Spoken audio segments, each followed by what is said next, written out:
Big changes are happening at Delta Airlines. The company announced that it's ramping up their dynamic pricing, and they will actually rely on artificial intelligence to forecast demand for specific routes and set what passengers will pay for fares.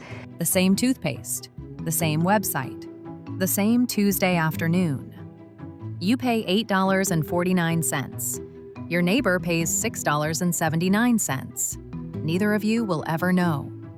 This is surveillance pricing, the algorithmic hustle that watches how you browse, where you live, what device you hold, and calculates exactly how much money it can extract from your pocket before you walk away. Consumer Reports investigations found price differences reaching 116% for identical products based solely on the buyer's zip code. Live in an affluent area? The algorithm knows. Use an iPhone? Studies show you're systematically charged up to 15% more. The machine has learned that Apple users statistically carry fatter wallets. Your phone battery drops below 15%? Uber's algorithm allegedly notices that desperation and charges 6% extra, betting you won't comparison shop when you're about to go dark. Every data point becomes a lever to pry open your wallet a little wider. Dynamic pricing didn't emerge from Silicon Valley's imagination. Its roots trace to 1978, when President Carter signed the Airline Deregulation Act and freed carriers to set their own fares. American Airlines pioneered the approach with a system called Dynamo, analyzing demand patterns and adjusting seat prices automatically. By 1985, the company reported revenue increases between 6% and 8%, purely from algorithmic pricing. Within a decade, every major airline had followed suit. The principle was elegant and ruthless. Raise prices as planes fill. Punish last-minute bookers.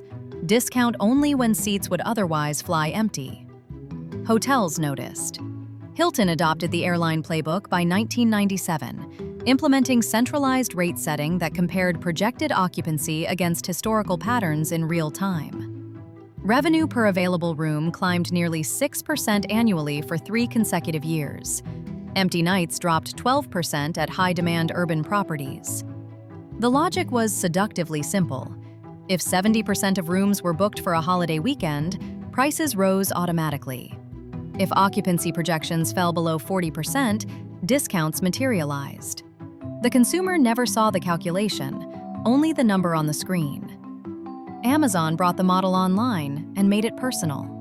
In 2000, cases surfaced showing the same DVD selling with a 6% markup to certain customers and not others. The company called these controlled tests. What they actually demonstrated was more significant.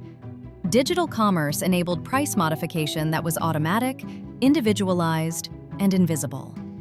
The consumer couldn't detect when they were paying more than someone else for the exact same product. Between 2000 and 2010, the infrastructure for mass surveillance took shape. Cookies tracking browsing behavior, IP addresses revealing location, purchase histories exposing spending patterns. Academic studies documented variations between 5% and 15% for identical products viewed by different users. Personalized pricing graduated from experiment to standard practice. Uber normalized the extremes. In 2012, the company introduced surge pricing, an algorithm that analyzed available drivers, local events, weather conditions, and time of day, then multiplied fares by up to 200% during peak demand. A $50 ride from JFK to Manhattan could become $75 or $100, depending on when you open the app. Uber argued the system incentivized drivers to work high-demand periods. Research told a different story. Fares increased dramatically without equivalent increases in driver earnings. Between 2022 and 2025, Uber's take rate in the United States climbed from 32% to 42%.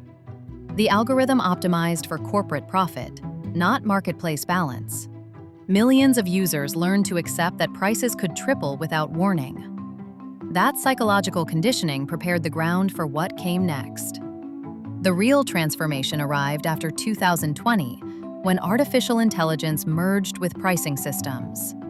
Previous models adjusted based on aggregate demand, time of day, location, seasonal patterns.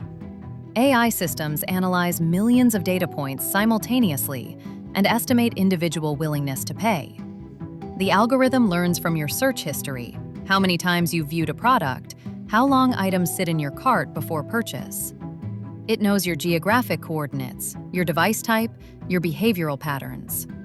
Delta Airlines now uses AI to forecast demand on specific routes and set personalized fares.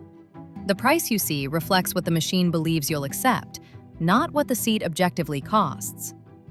Grocery shopping entered the surveillance pricing era with disturbing speed. A study on Instacart revealed that AI tools created price variations up to 23% among different users viewing the same item simultaneously. Between 74% and 75% of analyzed products displayed different prices to different shoppers at the same moment. The banana in your cart costs more than the banana in someone else's. Same fruit, same warehouse, different algorithm assessment of who's willing to pay what. Walmart and Kroger are now replacing paper price tags with digital shelf labels across thousands of stores. Walmart plans deployment in 2,300 locations by 2026. These electronic displays enable instant price changes for thousands of items in seconds. The technology allows real-time adjustment based on time of day, inventory levels, local competition, or shopper profiles. The price tag you see at 9 a.m. might differ from the one at 9 p.m. The tag your neighbor sees might differ from yours. Neither of you would have any way of knowing.